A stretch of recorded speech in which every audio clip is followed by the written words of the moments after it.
I can't tell you how good this is going to be. I'm so excited. We've done a couple things. One, I know that you guys just went up and watched Jurassic Park. You saw the first 5 minutes of our new film. Hope you enjoyed it.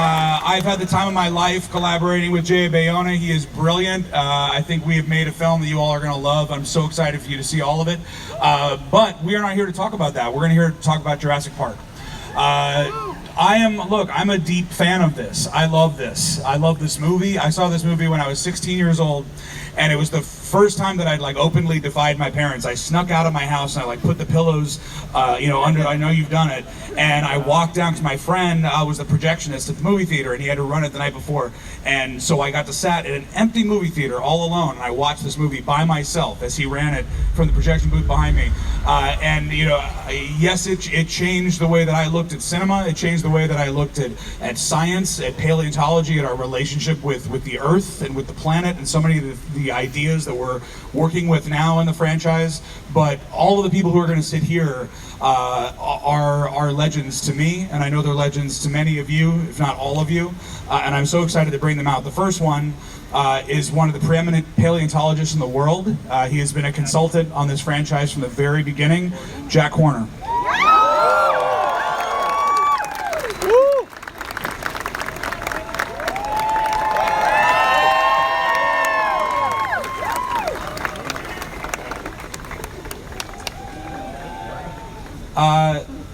Our next guest is somebody who I had the privilege of working with on Jurassic World.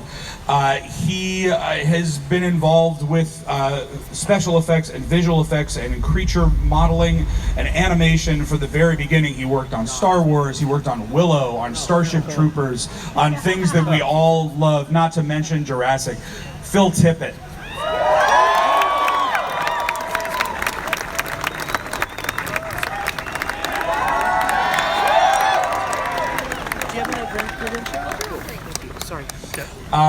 Next, we have one of the greatest producers of all time.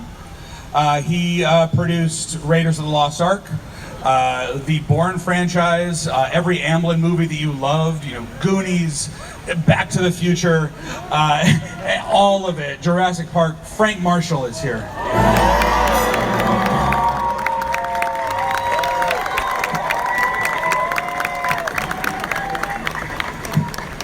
Okay. Check it out. Laura Dern.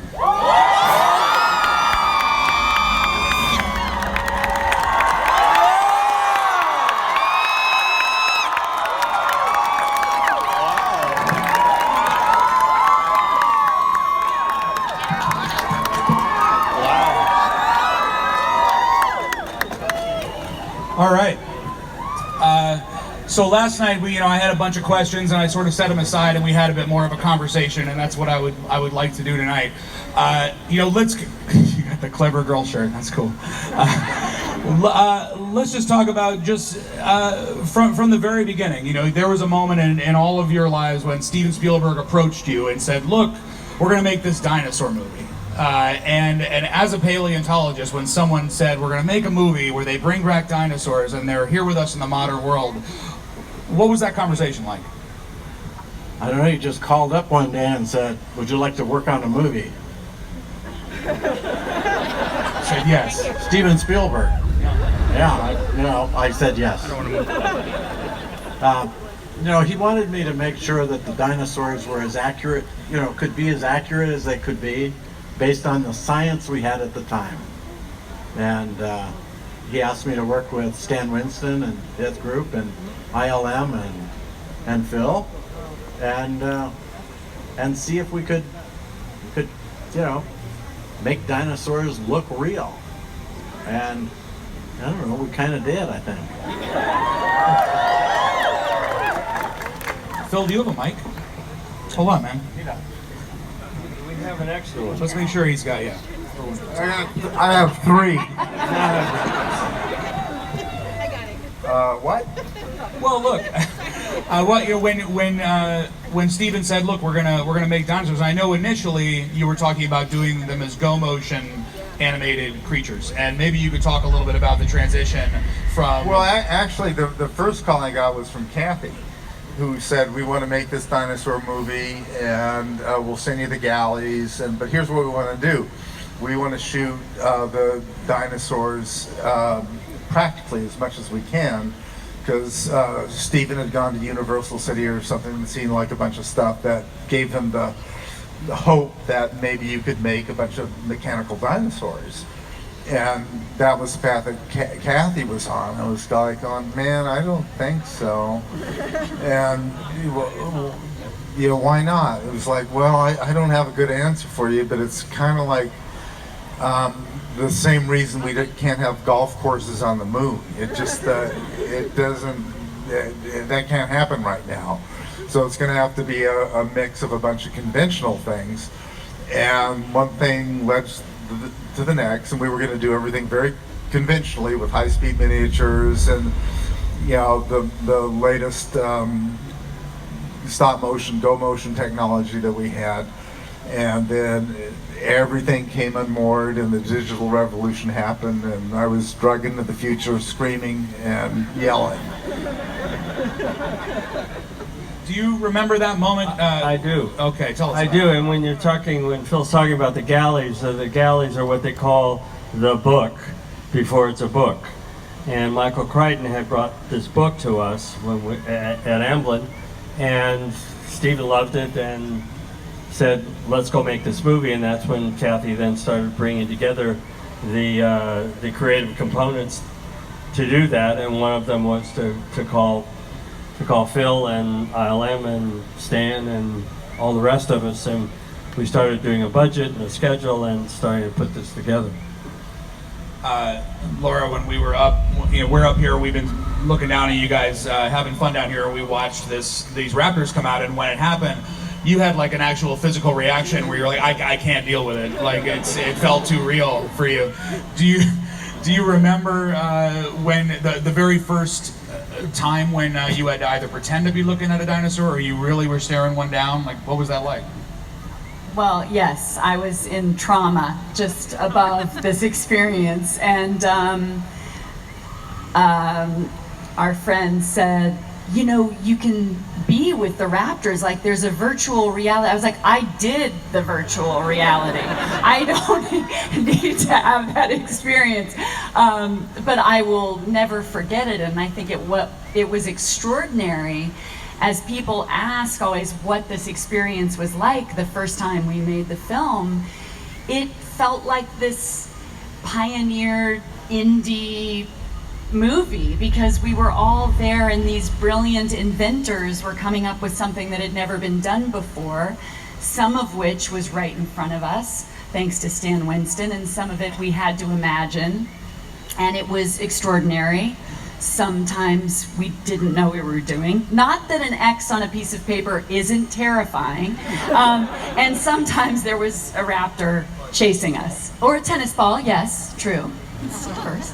But it was extraordinary. It was, one of the great memories of my life working on this. Ours too. So let's talk about the animatronics for a second. That's a great thing to mention. It was Stan Winston, an absolute legend, and I think that his animatronics, even though we had the privilege of using many more in Fallen Kingdom, which I love that we can do. Those animatronics at that moment were something we had never seen before. We never could have imagined. So when you first saw those animals, I mean, you're someone who studied dinosaur bones your whole life. And when you actually got to stand in front of a T-Rex, how did that feel? The T-Rex was incredible, and with the puppeteers all working it was scary. It was, we all would like to bring dinosaurs back, and as far as I was concerned, in 1993, we did. I want to stay with you for a second, because you say we always want to bring dinosaurs back. Just if I can go a little like paleontology nerd with you for a minute, you've been getting into basically reverse engineering a chicken and seeing how close we can get any kind of avian creature to what a raptor might have been. How's that going? It's going pretty good, and almost scary good. Yeah? Really? You Yes. mentioned that like... How scary? Yeah. Well, we've got the capability now of making an animal seriously making, taking a bird embryo and changing enough genes so that it has a velociraptor-like head with teeth, arms and hands instead of wings. We're missing the tail. Wow. You're We're being working like on it. monitored, right? Like someone is checking up on you, right? Well, that's a good question. That's incredible. That's incredible. What do you Phil? Like, what do you remember about just with the animatronics specifically? What do you remember about your experience and your interaction with them? Well, Stephen and Kathy, I mean, we just kind of worked together as an improvisational troupe of like, what do we need to do to get this thing in shape?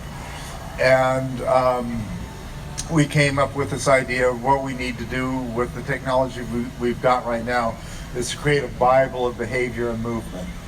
And even though we were using stop motion technology at the time that got switched out to computer graphics, it was all just doing sketches of like what it could be, what would the behavior be, what would it be like this, what do they like to run at, like 5 miles an hour, 10 miles an hour, 25 miles an hour, where does it break, where does it look good, just making aesthetic decisions and slowly pulling that into like this dinosaur Bible that would be the transitional kind of thing between what would become the computer graphics work and the Stan Winston work. And so then we were able to break it down between this is practical Stan, this is CG, blah, blah, blah, blah, blah, blah, blah. Just like old school, like King Kong. You just like, it's how movies have been made for a long period of time.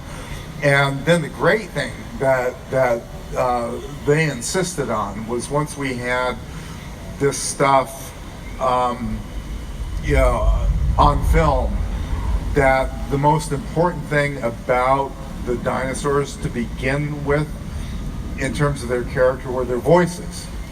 And so we took these Bible studies that we did, and I went up and worked with Gary Rydstrom at Lucasfilm for the sound designer for like a couple of weeks and ran these things, and Gary started, because we can't really start, you don't know the character without a voice, and you don't want to be animating things that go like, and like have a sound designer go you really want to feel the nature of the character and the attack and decay and how air is moving out from the lungs, and the snap of the jaws closes it off. And so that was kind of our guiding light in figuring out who these characters were. And I'm going to stay with you for a second, just to talk about the raptors specifically, like the raptors in the kitchen sequence, where you actually, had John Rosengrant as a raptor in a costume. At that moment, this idea that dinosaurs were descended from birds was really introduced to the mainstream audience in Jurassic Park. It felt like a new idea at the time. How in tune with that were you when you were thinking about the motion of the raptors and how what animals were you comparing them to? That was an old idea that other people came up with, 10 or 20 years earlier. But no, I think, and Jack can talk to this, I mean, a lot of the extrapolation that you do to try and determine what these things might be is you look at the paleontological record. A lot of it is like 90% of your work is done in the bones. It tells you what to do. You just kind of have to like wind it up like a toy and then extrapolate its water weight. How heavy is it? And is it like an elephant or a giraffe or an ostrich or whatever, and then just kind of do that. You guys do that, right? Yeah, we do kind of do that, yeah. So Frank, like so much of, I've learned everything that I know about producing from Frank, and so much of producing is problem solving and trying to make sure that, that the filmmakers have the freedom to be creative without worrying about all of the stuff that happens and goes wrong constantly that has to be handled. As one of the best of that in the game, what are some things that happen on this movie that you remember that just had to get handled? Well, I think right from the start, everybody's trying to accomplish Steven's vision. And at the beginning, because it was pre the breakthrough in CG, we're going to build, Steven said, I want to build the T-Rex life-size T-Rex. And that's kind of where we started, and we all went, yes, sir. You know what? And Stan Winston looked at us like, have you lost your mind? And he wanted it to run. That was the other thing. So, you know, we of course charged forward and thought, well, we can do this, but everybody was working on the problem, and that created the breakthrough up at ILM, and that's when we then had to readjust the way we're going to make the movie and do this Bible that Phil was talking about, where Steven went through, and you know, he's a genius at this, where he said this shot is just the foot and this shot is just the mouth, and so we knew exactly what we had to create from the Bible, and that's how everybody worked together as a team to create the movie. Did you feel were there limitations at all that allowed the movie to be better? Because I know that's something Absolutely. we I mean, I always feel Steven gets more creative when he's put in a box and told he can't do something, and he gets more creative. The best example is you all remember the swordsman in Raiders of the Lost Ark? That's a perfect example of that creativity coming from solving a problem. Laura, I would just love to hear a little bit about your experience with Steven. One of the things I admire the most about him is that, you know, for all of his visual brilliance, his storytelling, he also knows how to communicate with actors, especially with children, but can help you find a truth in an otherwise completely fantastical and sometimes even ridiculous situation. What was that experience like? Well, it's pure magic. We know he's extraordinary, and it's one of the great experiences of my life. And while Phil and many other brilliant men were working on the sound design, and Steven was plotting the imagery for the film, we also had to start shooting the movie. And I will never forget, on the first day, I believe it was day one, we were in Hawaii, and we're lined up hearing a sound for the first time as we see rustling in the cage right before this thrashed, I guess almost like a gurney comes up, where they had lowered down this goat, wasn't it a goat? And it's exciting. This cow. A coat. I was gone. But needless to say, we're there. It's so exciting. It's Steven, this extraordinary cast. It's going to be inventive. We don't know what it'll look like when it all comes together. And we're all lined up. And on take one, we realize that we're all responding at different times to when we are supposed to hear the sound. So quickly, Richard Attenborough says, "Steven, my dear boy, we need your help so that we're all aligned." And he's like, "Of course." I'm like, "Oh my God, Steven Spielberg, I'm acting and he's directing me. This is so amazing." So Steven's holding his megaphone and they roll camera. And we're lined up. Richard's to my right, and Alan Grant, Sam Neill is there. And we look down and we're waiting for this moment to hear the first sound of the dinosaur that Phil's working on with a group of men somewhere else. And suddenly, in this moment, comes Steven going, "Roar! Roar!" And I'll never forget Richard Attenborough looks at me and he goes, "Oh dear, do you think this will work?" It was like a moment of panic. But from that moment forward, magic did appear.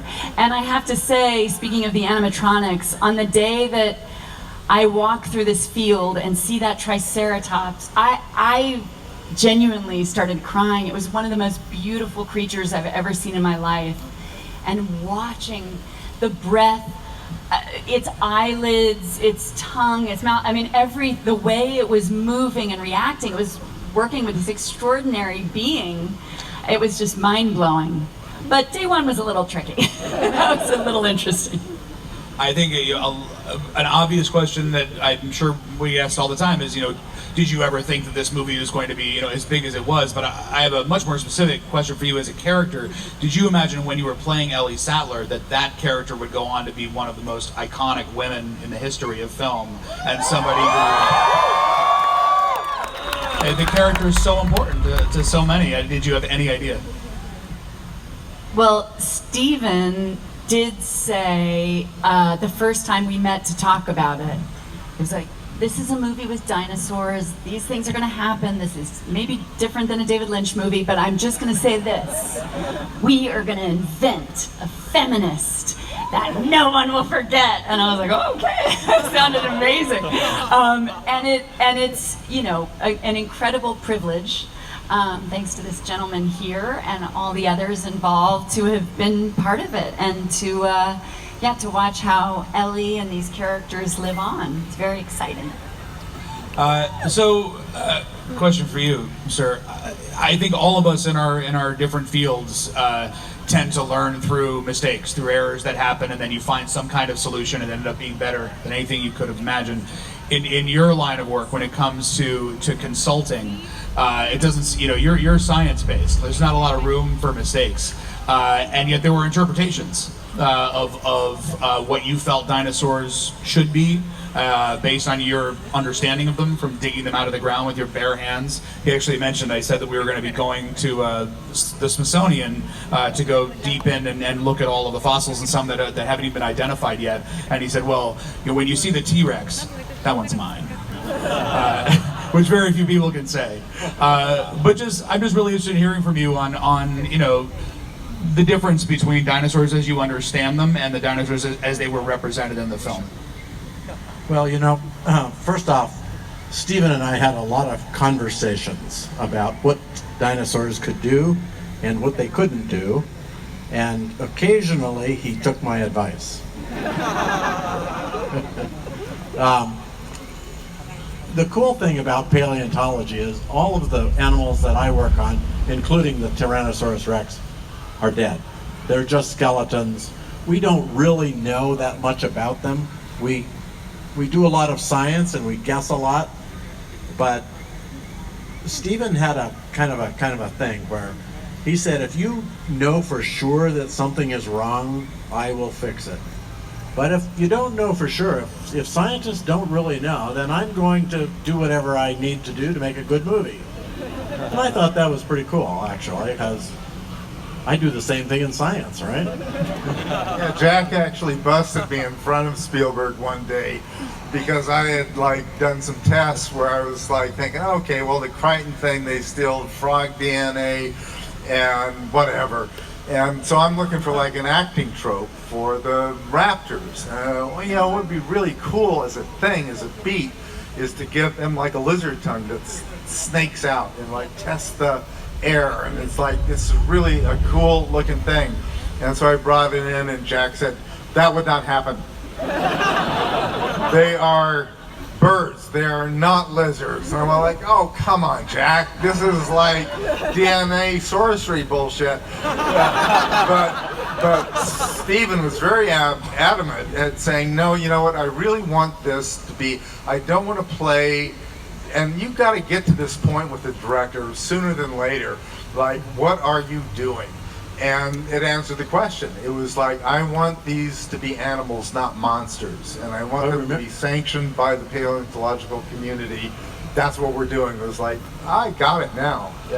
I think the tongues would be great, but we filled in with something better, right?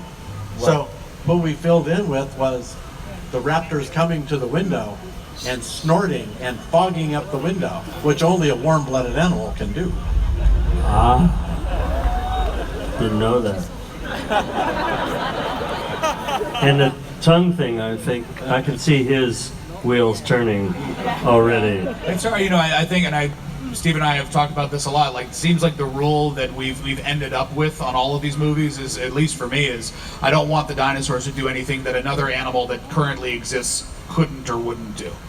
And as long as we can keep it within the realm of living animals that we know, they're not dragons, they're not monsters, But I feel that same amount of pressure in creating the balance between science and entertainment, and it's one of the weights that's kind of always been on the shoulders of this franchise that you have to think about all the time.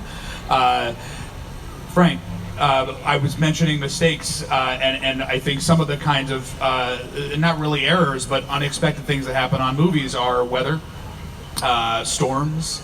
I've heard a story from Kathy involving a whole plane coming in to take people off the island. Yes. Tell me about all that. Well, it's actually kind of wild. How about the volcanic eruption that's happening right now? It's part of our advertising campaign on Fallen Kingdom, just to get everybody's attention. No one has been hurt. Yeah.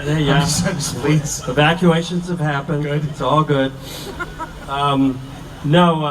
kind of a famous story, Hurricane Iniki coming in. And I do take a little credit for getting the crew off of the island, because before Kathy and I met, she was not a runner. And she began running because I was a runner, and she was in great shape. And once the hurricane hit, and there were trees and debris and everything over the roadways and nobody could get to the airport, she ran 5 miles to the airport on Kauai, somehow commandeered a plane to take her to, well, she's a smooth talker. She got her way to Honolulu. She figured out what was needed back on the island and how to get a 727 back to the island, and they needed supplies, mostly food. She talked to a guy from Safeway. She got some food on the plane. She jumped back on. They went back to Kauai. Everybody was lined up at the airport. They got on the plane, and suddenly she looked up in the cockpit, and guess who was flying the plane? Jock, Fred from Raiders of the Lost Ark. Jock, who was sitting fishing on the float plane at the beginning of the movie. He was a commercial pilot. He flew for Hawaiian Air, and then he realized what the crew was. And so as they took off with the crew from Jurassic Park, said, "Hello, I'm Fred, your pilot." Da, da, da, da, da, da, da. And you know what? Because of what Kathy did, if she wanted to run for president, I would tell everybody to vote for her. Because We're not doing that. big mistake. You guys have enough franchises. A lot to deal with. No, it's amazing. Like the act of producing is something that's so vague to a lot of people. It's really hard to understand specifically what it is. And that story, it's not the only thing, but if you want to know what, hardcore on the ground producing is, it's that you're FEMA, Well, and that's what happened because when you're a movie crew, you're a little army and you have everything. And so the crew, while Kathy was gone, was helping everybody on the island. They had chainsaws, they had trucks, they had tools, they had water. Alcohol, the most important thing. And they were ready to go when she came back with the plane. But making a movie is problem solving.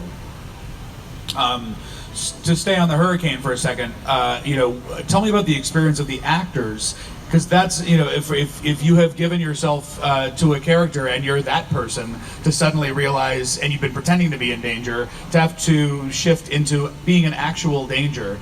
How did Steven work with the children, especially, in handling, that kind of intensity?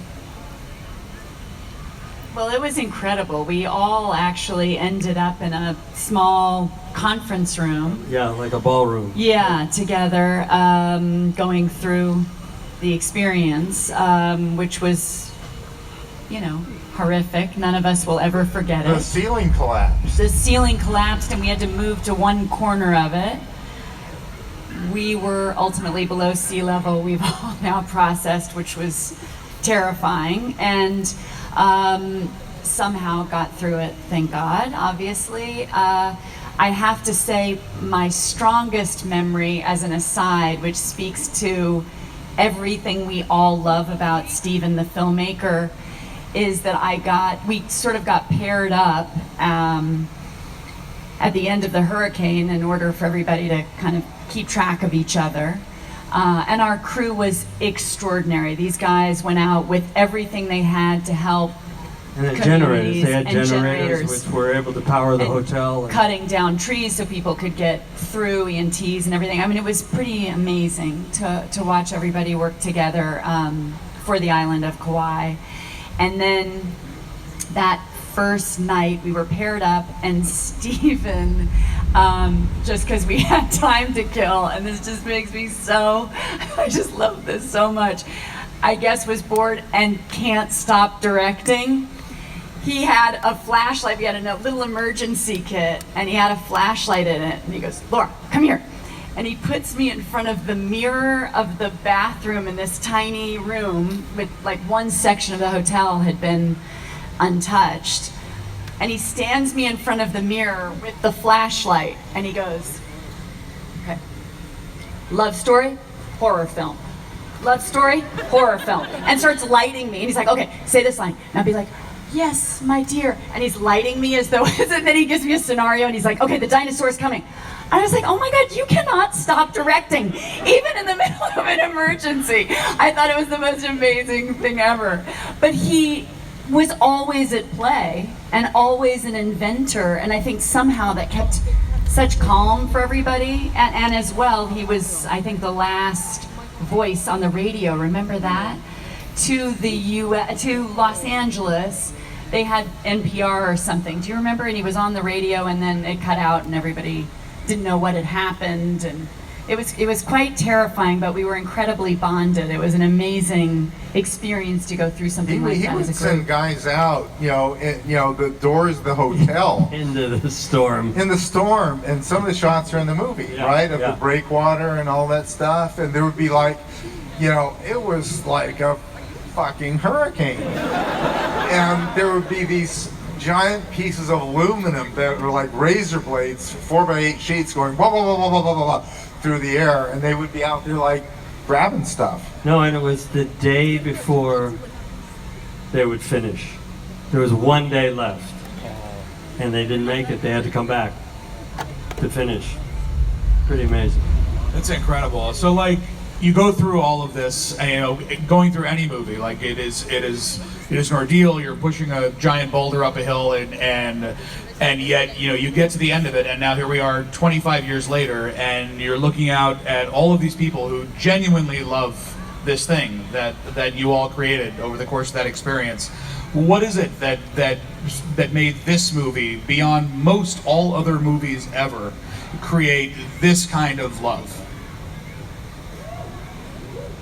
I don't know. We have to ask them. Dinosaurs, right? It's the dinosaurs, because they were with us at some point, I think.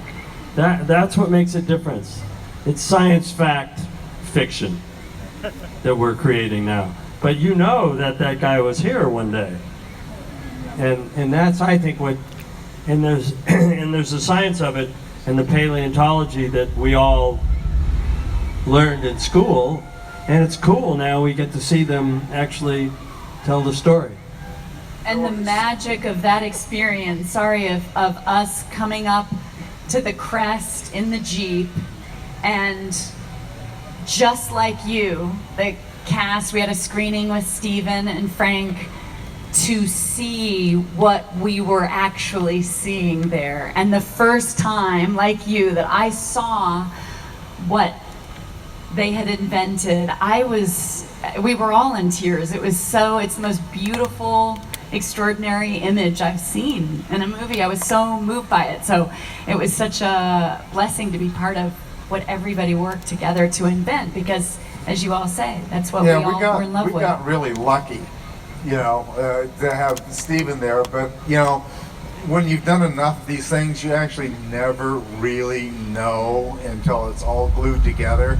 And so Kathy invited me and Dennis Buren down, and I think it was like one of the answer prints at Amblin. And so it was just us in the screening room, and she ran the movie.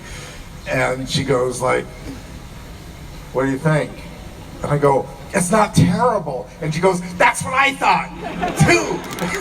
And that's like the greatest thing you can feel as a filmmaker when you realize that you've worked on something that didn't disappoint you one way or the other. It was actually special. There's so many things that go into it, including the music. I mean, where would we be without John Williams? Without this theme that's starting to drive me crazy here, but it's... Drive you crazy, you know how often But yeah, so at that moment, when you see it, now there's this theme that we all know in our sleep. So it's all of these elements coming together, and you really don't know until they're all together. I'm going to answer my question. For me, I feel like there's a humility that's in. I mean, there are other movies with dinosaurs in them, but to me, there is a humility in these movies of us in the shadow of these creatures that were here before us, that are so magnificent and just remind us. We even have a line in one of our movies, remind us how small we are and how new we are. And I think that in all of the work that you did, that humility is infused into the film. We recognize that this story we're telling is bigger than us. And look, the legacy that all of you have left behind, I think, is evidenced here. It's evidenced in all of your kids who are going to watch this movie and who have seen some now for the first time.